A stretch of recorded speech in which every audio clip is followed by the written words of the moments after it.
Assalamualaikum warahmatullahi wabarakatuh. Halo pemirsa, kembali lagi dalam MUI Sepekan, program yang menyajikan rangkuman berita-berita penting dan menarik dari Majelis Ulama Indonesia selama sepekan terakhir. Bersama saya, Sekar Wulandari, segera kita simak MUI Sepekan selengkapnya hanya di MUI TV, rujukan umat, inspirasi dunia.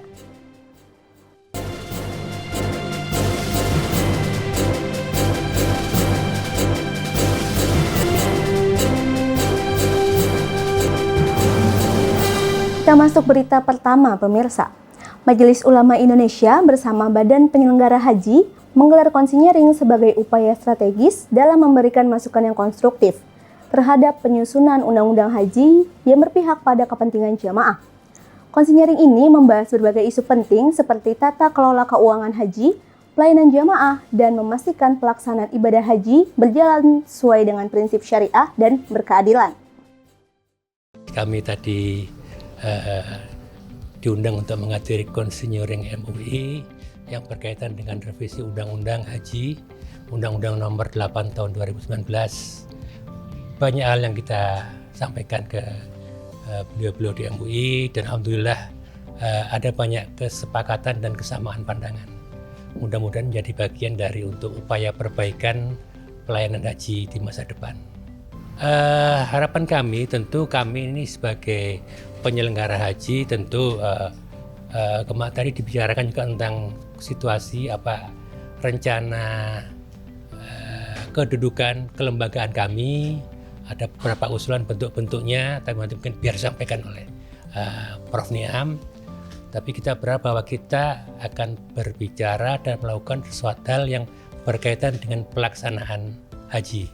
Sementara yang berkaitan dengan fikih dan lain sebagainya, tentu itu bukan domain kami, domain dari beliau-beliau ini dari MUI. Kita tentu fatwa tergantung dari beliau-beliau ini. Kalau beliau melihat sesuatu yang harus difatwakan, pasti akan difatwakan dan kita akan selalu mengikuti apa yang akan beliau-beliau sampaikan. Yang pertama, ada dua kekuatan, jika ini bersinergi akan menjadi baik. Kekuatan itu apa? Ulama dan umaro. Dalam konteks penyelenggaraan haji, umaroknya itu ya pemerintah. Dalam hal ini salah satunya adalah Badan Penyelenggara Haji. Tugasnya apa? Memastikan aspek keagamaan bisa berjalan secara baik, terfasilitasi secara baik, hal-hal yang terkait dengan masalah ibadah yang dimiliki oleh umat Islam, yaitu rukun Islam yang kelima, haji. Nah, MUI sebagai representasi ulama memiliki kepentingan untuk jaminan kepastian aspek syar'inya dapat terlayani secara baik. Mulai dari saat menentukan siapa yang wajib, nah ini terkait dengan ketentuan istitoahnya. Jangan sampai orang yang nggak istitoah dipaksa berangkat, atau sebaliknya orang yang pada hakikatnya istitoah dihalangi, kan itu. Kemudian pemastian rukun-rukunnya terpenuhi. Dipastikan pada saat wukuf, jamaah semua wukuf, pada saat tawaf ibadah semua tawaf ibadah dan seluruh manasiknya. Karena itu kami berdiskusi bersama.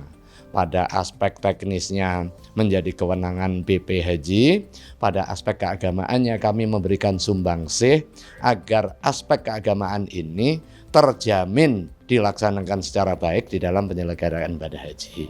Dan semua ini nanti ujungnya adalah pewujudan kemaslahatan yang dituangkan di dalam perbaikan undang-undang yang akan sedang di dalam pembahasan DPR dengan pemerintah.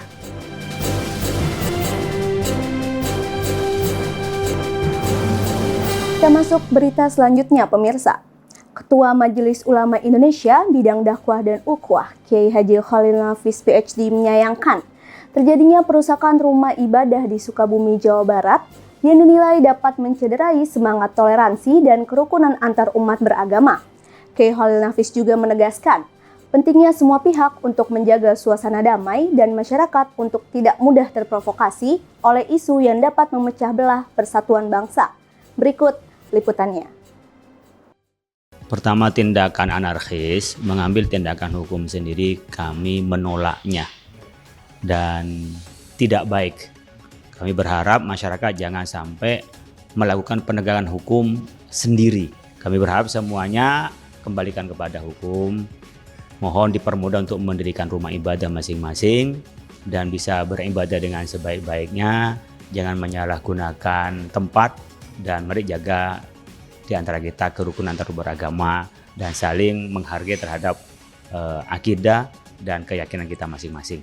Saya berharap di kesempatan ini itu bisa menyatukan satu ide antara aturan sudah dibuat oleh pemerintah, kemudian ada juga FKUB yang sudah ada di tingkat pusat sampai daerah, kemudian juga melibatkan ulama-ulama setempat untuk bersama-sama menyelesaikan dan memberikan literasi pada masyarakat bahwa agama adalah keyakinan dan dijamin oleh pemerintah dan mereka juga ada aturannya untuk menggunakan tempat-tempat ibadah dan kami berharap penegak hukum jangan terlambat biar masyarakat bisa dikendalikan emosinya dan bisa diarahkan dengan lebih baik.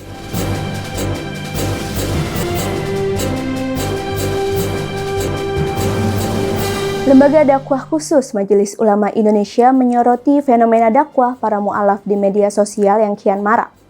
Namun perlu mendapat perhatian dalam aspek keilmuan dan akurasi penyampaian ajaran Islam.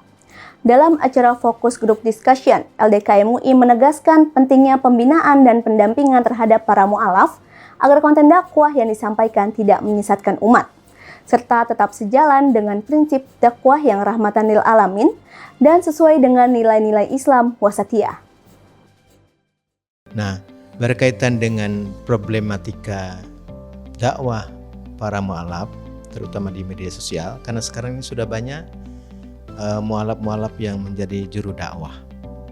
Nah, melihat semangat dari mu'alaf ini untuk menjadi juru dakwah, tentu kami dari lembaga dakwah khusus memerlukan pembinaan kepada para mu'alaf, lebih khusus bagi mu'alaf-mu'alaf yang sudah melakukan dakwah, terutama di media sosial. Nah, di antaranya walaupun di media sosial dakwah itu tetap di dalam Islam harus menggunakan etika, ya. Jadi tidak boleh dengan cara-cara yang tentu bertentangan dengan ajaran Islam sendiri, sehingga pada hari ini kami mendiskusikan karena ada di antaranya problem-problem dakwah di media sosial ini yang mungkin yang kurang pas. Intinya kami harapkan dari pendakwah-pendakwah yang latar belakang dari mu'alaf ini dia lebih luas, ya.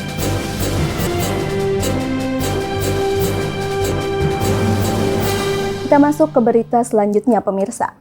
Komisi Hubungan Luar Negeri dan Kerjasama Internasional Majelis Ulama Indonesia menggelar pelatihan dasar diplomasi Islam wasatiyah untuk mencetak kader-kader diplomat yang unggul, moderat, dan siap berperan di kancah global.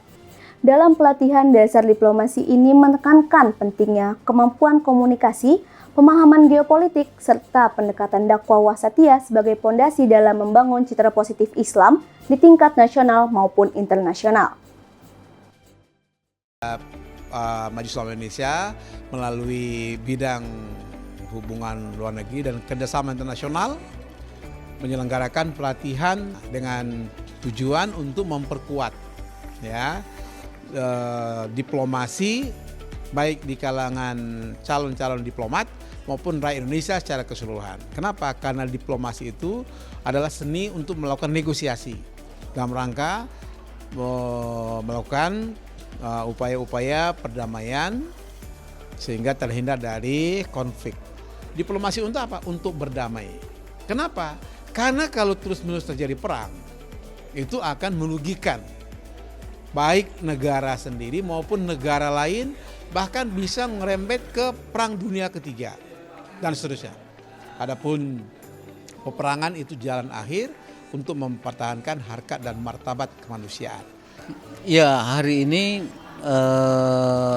Majelis Ulama Indonesia khususnya bidang hubungan luar negeri dan kerjasama internasional bekerja dengan Basnas dan Fakultas Ilmu Sosial dan Ilmu Politik UIN Syarif Hidayatullah Jakarta menyelenggarakan pelatihan diplomasi ini angkatan keempat, ya.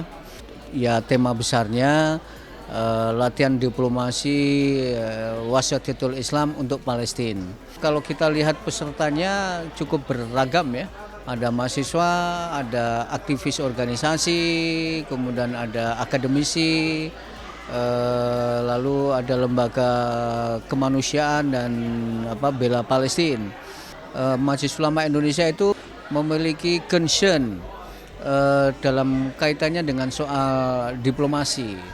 Mesti harus ada pelaku-pelaku diplomasi, apakah itu nanti mewakili pemerintah atau state actor atau dia mewakili bagian dari masyarakat atau non-state actor dalam dunia diplomasi.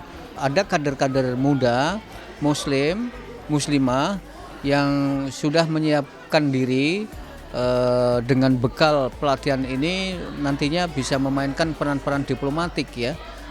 Dalam bidang apa saja, apakah itu secara khusus menyangkut tentang isu Palestina atau dalam bidang-bidang lain. Siapa tahu di antara peserta ini nanti ada yang menjadi diplomat, benar-benar karirnya menjadi diplomat, atau menjadi aktivis yang juga memainkan peran-peran diplomasi publik ya. MUI mensyaratkan pelatihan-pelatihan ini harus terstandarisasi. Nah, sudah kita siapkan proses standarisasi dan untuk ke depan nanti ada jenjang pelatihannya itu bertingkat ya.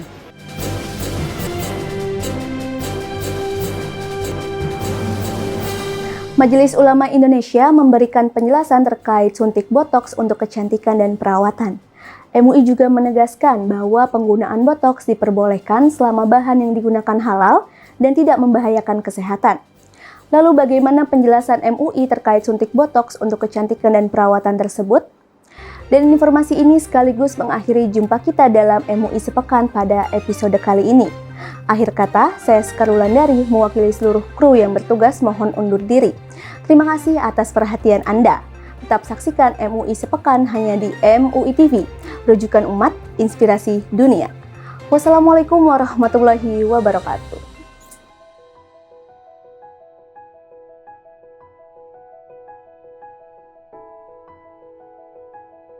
Tahukah kamu, suntik botoks kini telah menjadi tren kecantikan yang banyak diminati. Banyak sekali yang menerapkan prosedur suntik botoks, mulai dari laki-laki dan perempuan. Yang paling umumnya dilakukan untuk menghilangkan kerutan pada area wajah. Lalu, bagaimana ya pandangan Islam terhadap prosedur ini? Mari kita simak Fatwa MUI nomor 21 tahun 2020 tentang suntik botoks untuk perawatan dan kecantikan. Botulinum toksin atau yang kita kenal sebagai botoks adalah neurotoksin yang dihasilkan oleh bakteri Clostridium botulinum. Prosedur ini digunakan untuk mengurangi kerutan, memperbaiki kontur wajah, bahkan mengatasi masalah kulit tertentu. Majelis Ulama Indonesia menetapkan bahwa hukum suntik botoks tergantung pada tujuan dan caranya. Prosedur ini dihukumi boleh jika memenuhi beberapa kriteria. 1. Menggunakan bahan yang halal dan suci. 2. Dilakukan oleh tenaga medis yang kompeten dan amanah. 3. Tidak menimbulkan bahaya bagi diri, orang lain, atau lingkungan. 4. Tidak bertentangan dengan nilai-nilai syariat Islam. Namun, suntik botoks bisa juga menjadi haram jika 1. Menggunakan bahan haram. 2. Menimbulkan efek berbahaya seperti ketergantungan atau penipuan. Nah, buat kamu yang mau melakukannya, jangan lupa perhatikan ketentuan hukum tersebut ya. Wallahu a'lam bishawab.